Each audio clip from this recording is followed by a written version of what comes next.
नमस्कार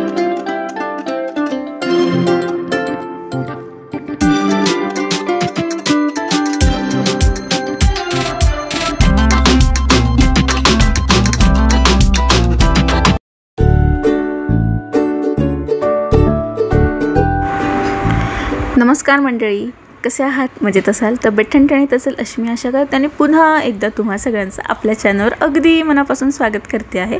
तर आज संडे असल्यामुळे मी आईकडे आलेली होती। निधीला बरं नव्हतं तर आमचे जे फॅमिली डॉक्टर होते त्यांच्याकडे घेऊन जायचं चाललेलं होतं, कारण आज जे चाइल्ड स्पेशालिस्ट आहेत जळगावचे, ज्यांच्याकडे मी आधी जळगावला होते त्या निधीला दाखवायची, त्यांना सुट्टी असते। तिचा खोकला कमी होत नसल्यामुळे मग आम्ही ठरवलं की फॅमिली डॉक्टरकडे जाऊ द्यावं। तर तिला डॉक्टरकडनं आणल्यानंतर मेडिकलवर मला ही नोज पोर्ट स्ट्रीप दिसली। मला खूप दिवसांपासून यूज करायची होती, ही डॉक्टर रशेलची होती। सो मी एक घ्यावं म्हटलं असा विचार केलेला। खूप क्रेज आहे ॲक्च्युली त्याचं, बघितले त्याचे व्हिडिओज वगैरे, म्हणून म्हटलं चला लावून बघूया। तर आधी त्याचे काय प्रिस्क्रिप्शन वगैरे आहेत सगळे ते वाचले आणि त्याच्यानंतर मग सगळ्यात आधी तर ते लावायचं कसं मला ॲक्च्युली खरंच कळत नव्हतं, उलटं की सुलटं। मी खूप वेळ बघितलं, ते वाचलं, पण तरी कळत नव्हतं की अरे कसं लावणार। मग थोडंसं दाबून प्रेस केलं, म्हणजे प्रेस करून बघितलं की चिकचिकपणा कुठे जास्त वाटतो आहे। मग एका बाजूने जिथून चमकते ना तिथून तरीसुद्धा मला असं वाटत होतं की प्लास्टिकची स्ट्रीप काढल्यानंतर अजून स्ट्रीप काढायची असेल, पण तसं काही नव्हतं। जी खूप शाईन करत होती ना ती बाजू नोजवर लावायची होती आणि ती लावायची कशी तेही नाही कळत होतं। एकतर छोटंसं नाक आहे आणि त्यात ते बसतही नव्हतं, पण कसं तरी मी ते ॲडजस्ट करवलं आणि फायनली एक 10 ते 15 मिनटासाठी ते नाकावर लावायचं होतं आणि ते लावलं आणि बाकीची कामं मी या ठिकाणी केली। आणि निधूला मी म्हणत होती की बघ कसं दिसतंय, ते कावळ्यासारखं नाक दिसायला लागलेलं होतं ॲक्च्युली, पण भारी वाटतं ते। आणि मग एक 10 ते 15 मिनटानंतर मी ते काढलं, पण असंच मला असं काही त्याचं वाटलं नाही की खूप सारे जे व्हाईट हेड्स असतात ना ते निघून जातात, काही निघालेले नव्हते। हे फक्त चमकतं एक, पण बाकी असं काहीच निघालं नाही। हां, नाकावर चमक आलेली दिसत होती, पण जे असं खूप दाखवतात ना कदाचित त्यांच्या नाकावर खूप व्हाईट हेड्स असत असतील, माझ्या ह्याच्यावर जास्त नसतातच। त्याच्यानंतर मग फ्रेश वगैरे झाली आणि आईकडनं छान केसांची विंचरून घेतली खूप दिवसांनंतर। त्यानंतर थेट घरी आलो संध्याकाळी आणि आज निधीला तर बरं नव्हतं, त्यामुळे माझी बाहेर जायची इच्छा नव्हती, पण भरत म्हटलं की चल गणपती पाहून घेऊ, जळगावला आपण प्रत्येक वर्षी नसणार आहोत कारण, म्हणून मग म्हटलं की ठीक आहे, हो नाही करत गणपती बाप्पाचं दर्शन घ्यायला निघालो। तर हा DSP चौकातला गणपती आहे जळगावचा। तर या गणपती बाप्पांचं दर्शन आम्ही घेतलं। तर इथे ना खूप छान थीम क्रिएट केलेली होती त्यांनी, आवडली मला ॲक्च्युली। आणि जे प्रदर्शन असं म्हणजे डेकोरेशन असतं ना, प्रदर्शन आहे डेकोरेशन जे असतं ना ते खूप छान असतं प्रत्येक गणपती मंडळाचं। तर आता मला मंडळाचं नाव नाही माहिती एक्झॅक्ट, पण इथे छत्रपती शिवाजी महाराजांचे जे काही गड होते, जसे की राजधानी रायगड, तोरणा, पट्टा, प्रतापगड, त्याच्यानंतर जे काही अजून गड होते अजिंक्यतारा, ह्या सगळ्या गडांबद्दल जी महत्त्वाची माहिती होती ती थोडक्यात दिलेली होती। आणि आपल्याबरोबर जर आपण मुलांना घेऊन गेलेलो असू ना तर त्यांना आपण सांगू शकतो की बघा हे आपले राजे छत्रपती शिवाजी महाराजांचे गडकिल्ले आहेत। तर भरपूर असे होते की ज्यांचं नाव पहिल्यांदा इतिहासात लहान असताना वाचलं असेल, जसं की धोडप, गोपाळगड हे, पण जसे मोठे होतो त्याचा विसर पडतो। पण जे रायगड झालं, हरिश्चंद्रगड झालं, त्याच्यानंतर प्रतापगड झालं, तोरणा झालं, याचे आपल्याला ते ऐकण्यात येतात, पण हे जे आहेत जसं की विशाळगड झालं, लिंगणा झालं, पट्टा झालं, हे रेअरली ऐकतो मी, हे पहिल्यांदाच वाचले।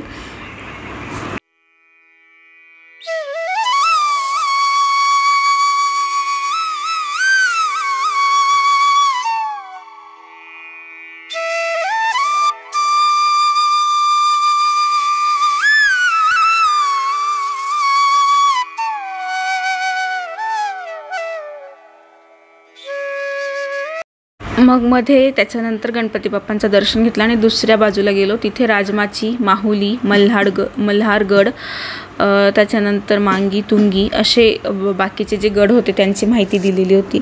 बाप्पांची मूर्ती पाहिल्यानंतर मन इतकं प्रसन्न होतं ना, आणि बस मूर्तीच पाहत राहावी असं वाटतं। तर ही सगळी माहिती निधीला पण आम्ही सांगत होतो की तसं तर स्कूलमध्ये ह्या सगळ्या गोष्टींची माहिती दिलीच जाते इतिहासामध्ये आपलं.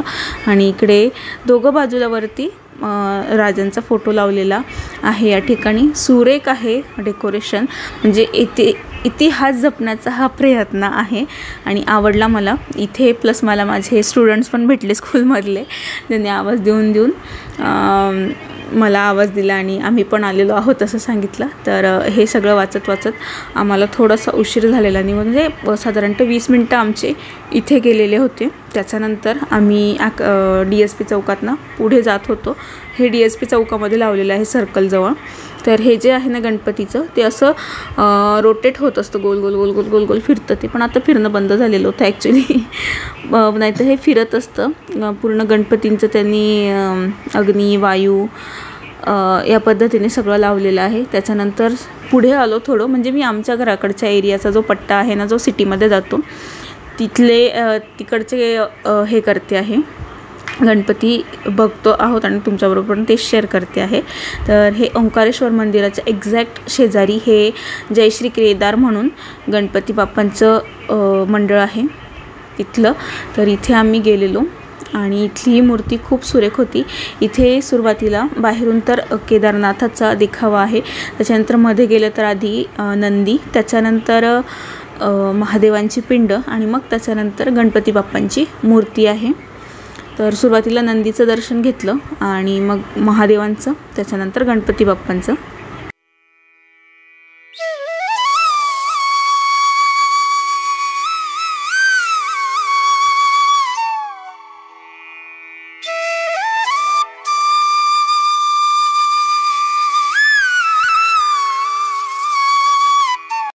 थोडं पुढे आल्यानंतर सागर पार्कजवळ एक मंडळ आहे, तिथलं मला आवडलं. म्हणजे आत्ताच्या ज्या काही घटना आपल्या भारत देशामध्ये होत आहेत ना, त्याच्याबद्दल होता. म्हणजे नारी शक्तीसाठी होता तो, छान त्यांनी केलेला होता की कुठपर्यंत आपण हे सगळं सहन करणार आहोत, कधीतरी तर आवाज उठवायलाच लागेल ना आपल्याला. तर मत डर बन तू आत्मनिर्भर असा त्यांचा हे होता, नारा दिलेला होता त्यांनी त्या ठिकाणी.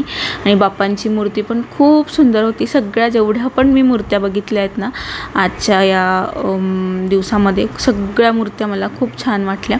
आणि जे काही देखावे होते त्यांनी जे काही डेकोरेशन केलेलं होतं ते एक से बढकर एक या ठिकाणी आहे.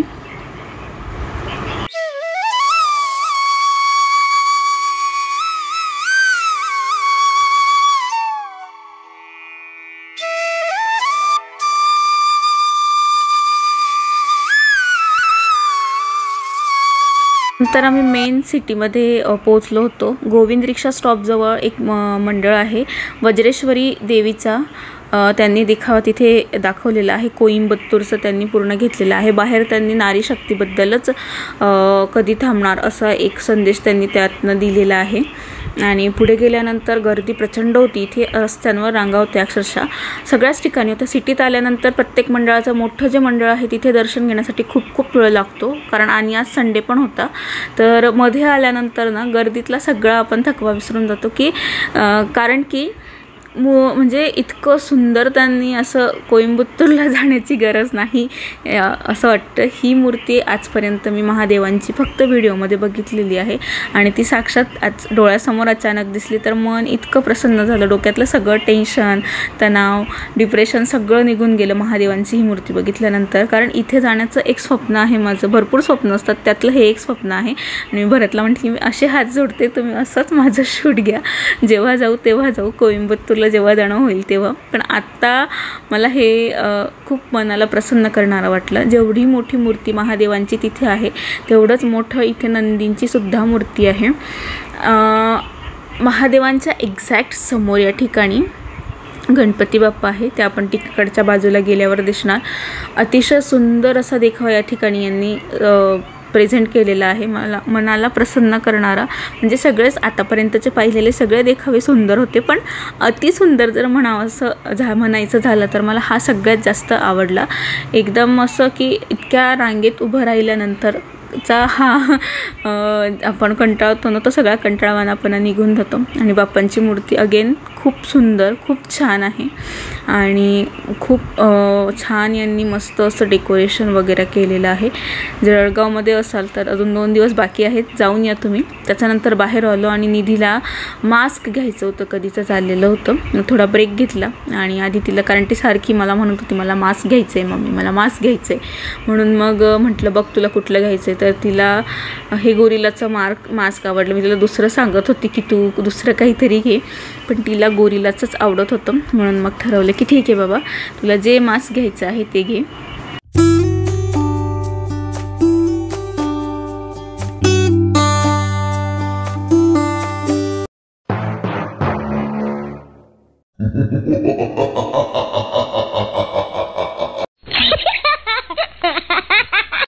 मास्क वगैरे घेतल्यानंतर आम्ही पुढे आलो. MG रोड म्हणून एरिया आहे जळगावचा, तिथे पण छान गणेश मित्र मंडळ होतं. तर तिथे पण भरपूर गर्दी होती. एवढा वेळ नाही लागला जेवढं आधीच्या गणपती बाप्पांचं दर्शन घ्यायला लागलेलं होतं गोविंद रिक्षा स्टॉपजवळचं. पण तरीही एक 5 मिनटात दर्शन, 5 ते 10 मिनटात दर्शन झालं. बाप्पांची मूर्तीचं दर्शन घाईघाईमध्ये झालं. पण पुढे आल्यानंतर ना यांचा देखावा खूप छान होता. कालभैरवांचा मस्त असा देखावा तिथे केलेला होता. गर्दी प्रचंड असल्यामुळे आतमध्ये हवा तसं मला शूट घेता आलं नाही, कारण खूप ते जे तिथे सिक्युरिटी होते ते चला चला चला असं त्यांचा पाढा चालू असताना तो चालला होता. थांबू देत नव्हते आणि व्यवस्थित शूटही घेता येत नव्हतं त्याच्यामुळे. त्याच्यानंतर बाहेर आल्यावर निधी आणि भरतने छान त्रिशूलचा टिका लावला. मग पुढे आल्यानंतर नवी पेठेतला गणपती बाप्पा सगळ्यात मोठा असतो दरवर्षी इथला. तर बाहेरून असं वाटत होतं की थोडंसं दगडूशेठ वगैरे सारखं असं दगडूशेठचा गणपती जो आहे पुण्याचा तसं काहीतरी असेल मध्ये, म्हणून मग उत्सुकता वाढलेली होती. पण तिथे बापरे प्रचंड, म्हणजे ह्या रोडपासून तर जुने बस स्टँडकडे जाण्याचा जो रोड आहे मधला गुलानी मार्केटकडचा जळगावचा, तिथपर्यंत रांगा होते. एवढ्या मोठ्या रांगेत दोघांना उभं राहणं शक्य नव्हतं. मग दोघांपैकी एकाने जावं आणि गणपती बाप्पांचं दर्शन घेऊन यावं असं ठरलं. निधीला एक जण पकडेल, तर त्यामुळे मग भरत म्हटले की लेडीजला लवकर लवकर जाऊ देत आहेत, तू जा, मी निधीला सांभाळतो. तरी पण मला जवळजवळ 20 मिनटं रांगेत थांबावं लागलं आणि त्याच्यानंतर मग दर्शनासाठी नंबर लागलेला. तर मस्त असं त्यांनी आरास बाहेर केलेली होती गणपती बाप्पांचं. सुंदर देखावा होता. आतमध्ये गेल्यानंतर छान असं काचेच्या तुकड्यांचं डेकोरेटिव्ह हरिण ठेवलेलं आहे, छान दिसतं ते. आणि मावशी त्यांना पण नमस्कार करत होत्या. नंदीला जसं आपण एंटर केल्यानंतर करतो तसं. पुढे आल्यानंतर 56 भोगाचा नैवेद्य होता आणि श्रीकृष्णांची मूर्ती या ठिकाणी आहे, बालगोपालांची. आणि त्याच्यानंतर मग आतमध्ये श्रीमंत दगडूशेठ हलवाईंची मूर्ती नव्हती, तर लालबागचा राजा या ठिकाणी होता. आणि आज पूर्ण तुळशीचे माळ, म्हणजे तुळशीच्या जे पानं असतात ना, मंजिरी, त्याच्यापासून बनवलेली माळ घातलेली होती. खूप सुंदर दिसत होते बाप्पा. आतमध्ये गेली मी, पण तिथे मोबाईल खूप गर्दी असल्यामुळे मी पॅक पकडला, पडायला नको किंवा दुसरं कोणी घेऊन जायला नको त्याच्यामुळे. नंतर बाहेर आलो आणि मग निधी आणि भरतला शेंगदाणे खायचे होते ते घेतले. पुढे आल्यानंतर एक पीपल्स जिल्हा बँक आहे, जिल्हा बँकेचा हा देखावा होता. त्यानंतर घरी निघालो, कारण निधी आता नाही म्हणत होती, तिला कंटाळा यायला लागला होता चालून चालून. आम्ही गाडी एका ठिकाणी लावली होती आणि मग ठरवलं की पायी बघूया, कारण कसं सगळ्या ठिकाणी एवढ्या गर्दीत गाडी घेऊन जाणं शक्य नव्हतं. मग आम्ही इथूनच पुढे निघालो आणि बाकीच्या जे गणपती आहेत त्यांचं मी एक छोटासा पुढे छोटीशी क्लिप जोडलेली आहे, बाकीच्या जळगावचे जे व्हिडिओ आहे तर तिथूनच आपण बघूया. आणि आजचा जो व्हिडिओ आहे तो मी इथेच संपवते आहे. तर आजचा हा व्हिडिओ कसा वाटला मला नक्की कमेंट करून सांगा. आणि चॅनलवर पहिल्यांदा असेल तर आठवणीने चॅनल सबस्क्राईब करा. भेटूया पुढच्या एका नवीन महत्त्वाच्या व्हिडिओमध्ये. तोपर्यंत काळजी घ्या. गणपती बाप्पा मोरया, मंगलमूर्ती मोरया.